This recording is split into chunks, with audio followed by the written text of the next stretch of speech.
Olá, meus amigos, sejam abençoados, sejam atendidos nas suas necessidades espirituais através desta live.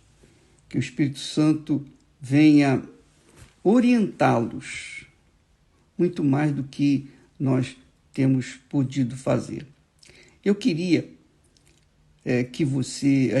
queria responder a muitas pessoas que têm questionado, têm carregado uma dúvida com respeito à salvação. Por exemplo, alguém disse: bispo, eu conheço uma pessoa que estava na fé, viveu na fé, era uma pessoa de Deus, mas nos últimos tempos, de uns tempos para cá, essa pessoa foi se desviando da fé e se entregando aos prazeres que o mundo oferece. Eu pergunto, será que essa pessoa foi salva? Será que ela, quando morreu, ela foi salva? Porque ela morreu. Então, você vai abrir a Bíblia e vai entender o que diz o Senhor Deus através dos profetas. Ele diz o seguinte: quando o justo viver na sua justiça, enquanto ele viver na sua justiça, e morrer nessa justiça, viver nessa justiça e morrer nessa justiça, a sua alma está garantida, está salva. Mas se por acaso ele se desviar dessa justiça e na morte não se converter, não se arrepender, então ele pode ter vivido a vida inteira na justiça, mas no último momento ele negar a fé, ele vai para o inferno.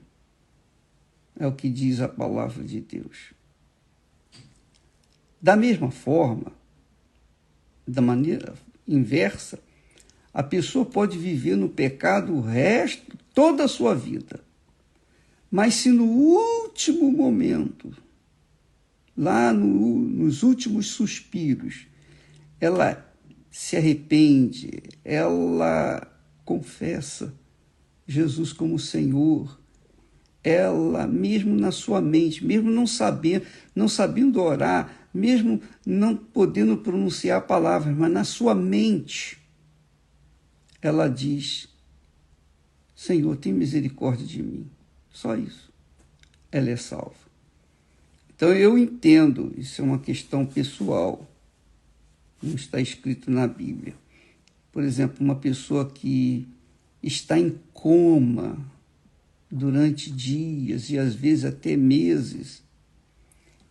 Então, eu tive um irmão que ficou em coma muito tempo, muitos meses, não sei quanto tempo, mas foi muito tempo.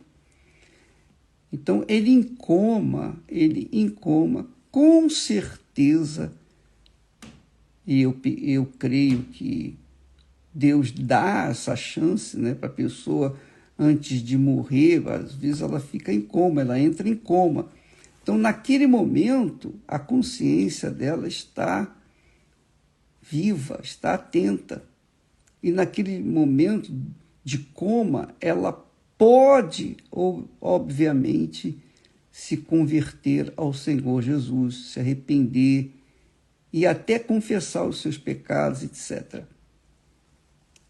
E então ela é salva. Então, isso aí é extremamente importante você saber, porque se por acaso você cair no pecado, mas no último, se tiver tempo, claro, mas no último momento você se arrepende, e confessa Jesus como seu único Salvador, então você será salvo. Isso aconteceu com um ladrão. Você sabe que Jesus foi pregado, ficou na cruz entre dois ladrões. Um estava à sua direita e o outro à sua esquerda. Então, um dos ladrões, reconhecendo que Jesus, você veja que, em princípio, os dois ladrões zoaram de Jesus, em princípio. Mas com o decorrer das horas, um deles viu que Jesus realmente era o Salvador, era justo. E ele então pediu, dizendo para o Senhor Jesus: Senhor, lembra-te de mim quando estiveres no paraíso. E Jesus disse: hoje mesmo, em verdade te digo, hoje mesmo estarás comigo no paraíso. Então, a pessoa pode ser salva na última hora. O outro ladrão não reconheceu. O outro ladrão, obviamente, foi para o inferno. Então, um foi para o céu, o outro foi para o inferno. Por quê? Porque no último momento que foi para o céu, se converteu. No último momento. E o que não se converteu no último momento teve chance, porque Jesus estava ali ao seu lado. Mas ele não quis, então foi para o castigo eterno. Então, minha amiga e meu amigo, é importante que você saiba uma coisa. Quando o apóstolo Paulo, aqui ainda sobre o texto que nós temos falado, Romanos capítulo 8, versículo 1, quando ele diz assim: agora nenhuma condenação há para os que estão em Cristo Jesus. Quer dizer, neste presente momento, não há condenação para aqueles que estão vivendo a fé no Senhor Jesus. Neste presente momento. Isso significa dizer o seguinte, que você tem que estar permanentemente presente na fé. Todo dia, toda hora, todo minuto, todo segundo, você tem que estar na fé. Porque se por acaso você morrer naquele momento, o mal súbito leva você, e você estando na fé, não há condenação para você. Você está salva. Agora, se por acaso se distrair, cochilar e morrer na hora, se a pessoa morrer na hora e fora da fé no Senhor Jesus, então ela estará condenada. É o que ele diz aqui. Agora não há nenhuma condenação para os que estão em Cristo Jesus. Em outras palavras, há condenação para os que não estão em Cristo Jesus. Não é questão, eu sou católica, eu sou espírita, evangélica, eu sou pastor, eu sou bispo, nada disso importa. Nada disso importa. O que importa é se a pessoa reconhece o Senhor Jesus Cristo como o seu Senhor e Salvador, então, naquele momento da morte, da sua passagem para a eternidade, ela é salva. Mas, caso ela não tenha essa convicção, não tenha se arrependido, não tenha vivido ou não esteja vivendo naquele momento da morte a sua fé, é óbvio que ela estará condenada. Há condenação para ela. Quer dizer, ela vai ser julgada e condenada, porque resistiu, rejeitou o Filho de Deus como seu único Senhor e Salvador. Então, quando nós falamos desse assunto de andar na carne e andar no Espírito, aliás, o Espírito Santo, através de Paulo, fala o que anda na carne e o que anda no Espírito. Nós tratamos desse assunto. A gente pode ver também que Jesus foi o exemplo de andar no Espírito. Jesus sempre andou no Espírito. E quando ele foi tentado no deserto, veja que o diabo tentou demover os seus pensamentos, dissuadi-lo para sair do espírito, quer dizer, do plano espiritual, sair da fé e entrar no reino deste mundo, o reino da carne. Porque foi isso que o diabo fez. Ele disse, quando viu que Jesus estava faminto, ele disse, se és filho de Deus, mande que estas pedras se transformem em pães. Quer dizer, o diabo queria tirar Jesus do plano da fé, o plano espiritual que Jesus estava vivendo em espírito. Ele estava em jejum, ele estava em oração, ele estava pensando em Deus. Tanto é que na hora que o diabo apareceu com uma sugestão fácil, uma boa sugestão, né? O mundo diria, os carnais diriam uma boa sugestão, boa ideia. Mas aquela boa ideia faria Jesus sair do espírito e entrar na carne, satisfazer a carne com os pães. Se ele fizesse isso, Jesus cairia em tentação, porque atenderia aquela boa ideia que veio da boca do diabo. Só por isso. Então, se ele atendesse aquele apelo, ele estava sendo provado. Se és filho de Deus, então, quando uma pessoa é orgulhosa, é vaidosa, e ela não quer perder, não é? Ela não quer perder, ela se defende com unhas e dentes. Ela quer defender a sua fé. Ela quer defender a sua postura, a sua posição. E muitas pessoas fariam exatamente isso. Ah, é? Vou te mostrar que eu sou filho de Deus. Aí transforma a pedra em pão. E é isso que o diabo quer. Quando o diabo faz uma oferta, é justamente para arrancar-nos do reino espiritual, do reino da fé, da dependência de Deus. É isso aí. Ele quer nos tirar do estado de dependência de Deus e trazer-nos para o estado da carne, da dependência da carne. É óbvio que quem atende esse apelo cai em tentação. É o que acontece muito com muitas pessoas que estão naquela fase de se converterem a Jesus. Elas vão na igreja, oram, fazem algumas obrigações espirituais da fé, mas elas não estão submersas, elas não estão mergulhadas no mar da fé, no mar do Espírito Santo.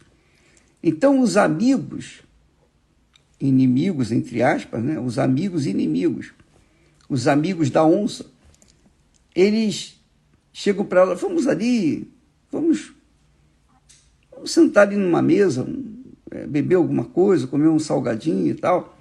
Aí a pessoa não quer dar o braço a torcer, ela vai pensando assim, não, eu vou atender o convite desse amigo para ele ver que eu não sou fanático.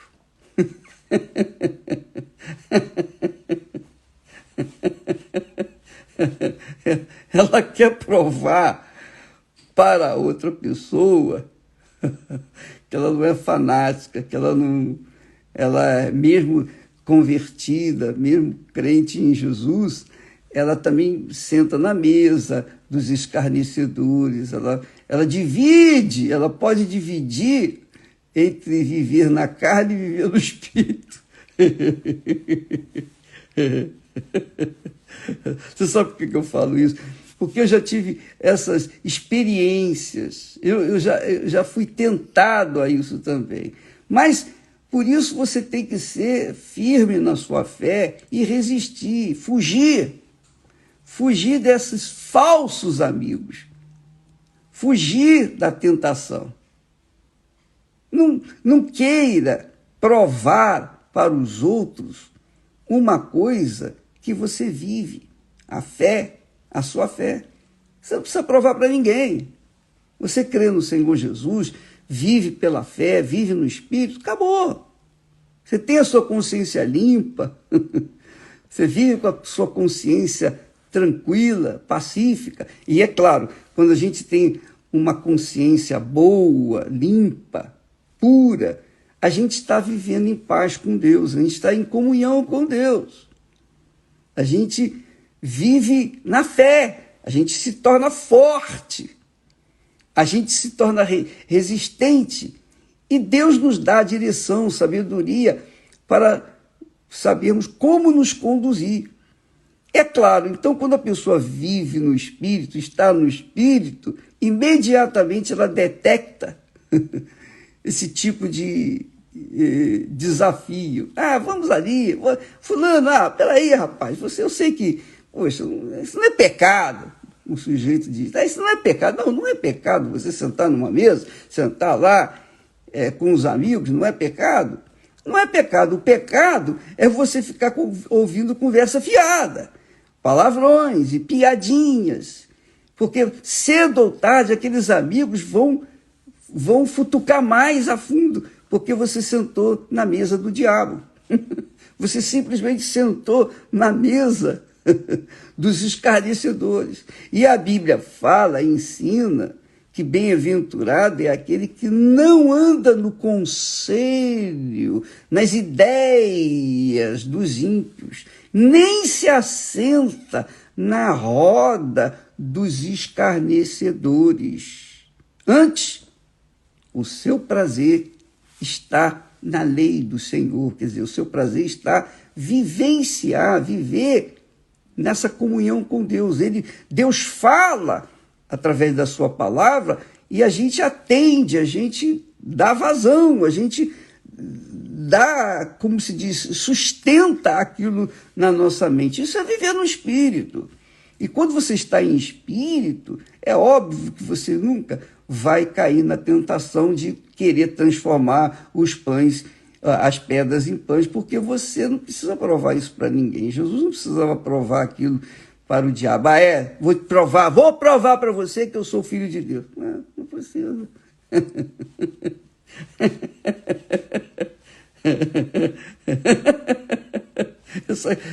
Sabe por que eu estou rindo?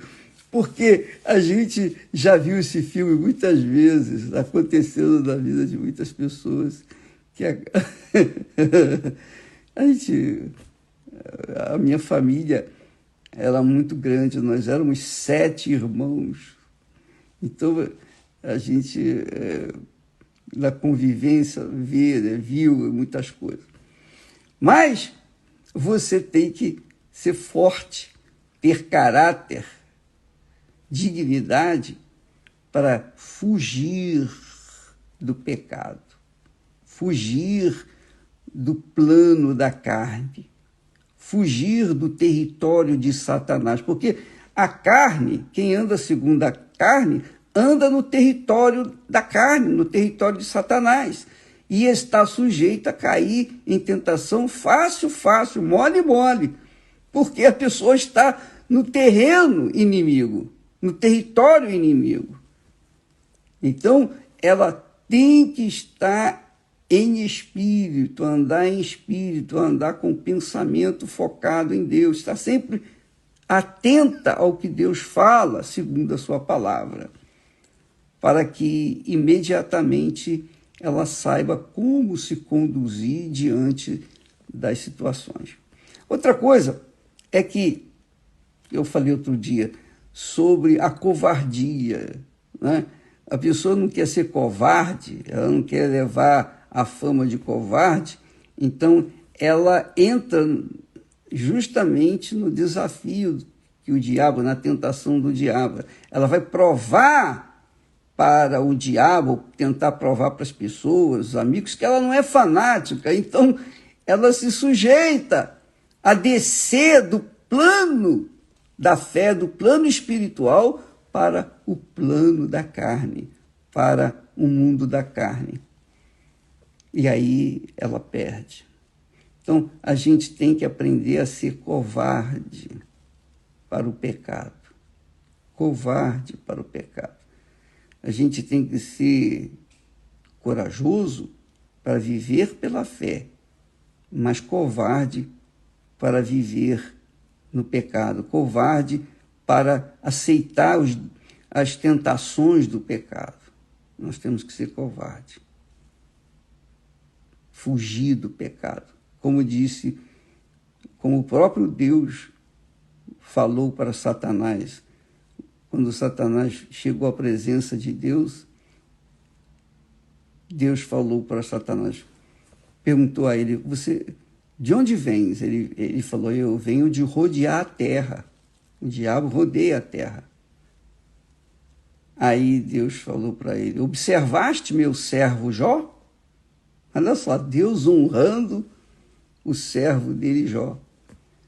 Homem justo, fiel, temente a Deus e que se desvia do mal, foge do mal, foge do pecado. Então, amiga e amigo, vamos fugir do pecado, vamos fugir do território de Satanás, vamos fugir dos amigos de Satanás, vamos fugir dos filhos das trevas, vamos fugir da convivência com aqueles que vivem nas trevas, porque certamente quem perde é aquele que tenta provar que é de Deus, que não é fanático, que é isso, que não é aquilo, aquilo outro. Amém? Fuja, minha amiga, meu amigo, dos maus amigos. Porque você está me assistindo nesse momento, você caiu muitas vezes porque deu ouvidos a pessoas amigas, a pessoas que você considerava, não foi? Fuja delas. Fuja dessas pessoas. Ainda que você tenha que vivenciar ou viver a vida só, solitária, é melhor você ser solitária do que estar bem mal acompanhada, não é verdade? Melhor só do que mal acompanhada. E eu lembro que na minha adolescência eu tive um período enorme de solidão. Eu vivia na solidão. Mas o que eu fazia? Eu me trancava no quarto, era sábado, à tarde para a noite, ia ler a Bíblia, orar, enfim. Eu ia buscar uma comunhão com Deus, para não perder aquilo que Ele me havia dado, que é o seu Santo Espírito. Tá bom? Bom, tá aí mais uma lição que nós aprendemos nesse texto de Romanos, capítulo 8, em primeiro versículo. Agora já não há nenhuma condenação para os que estão vivendo pela fé no Senhor Jesus Cristo. Mas, dando essa frase e colocando-a na negativa, diz assim, agora já existe condenação para os que não estão em Cristo Jesus. Quer dizer, a pessoa está numa religião, ou mesmo dentro da igreja evangélica, mas não vive, não está em Jesus, ela vai para o inferno. Ela vai para o inferno. Aliás, eu vou fazer o seguinte, eu vou mostrar para vocês, vou mandar um vídeo para vocês de um rapaz, você vai ver, é deplorável, mas vale a pena para para você colocar a barba de molho, para que você não venha cair no mesmo, incorrer no mesmo erro. Nós vamos postar isso e você vai ver que tristeza, muita tristeza. Um rapaz que ia muito bem na fé, era pastor, era auxiliar, e ele, por causa de um envolvimento amoroso com alguém, ele saiu, caiu em tentação, saiu da obra. Você vai ver a situação dele. Você vai assistir. Daqui a pouquinho nós vamos postar isso, tá bom? Deus abençoe e até amanhã em nome do Senhor Jesus. Amém.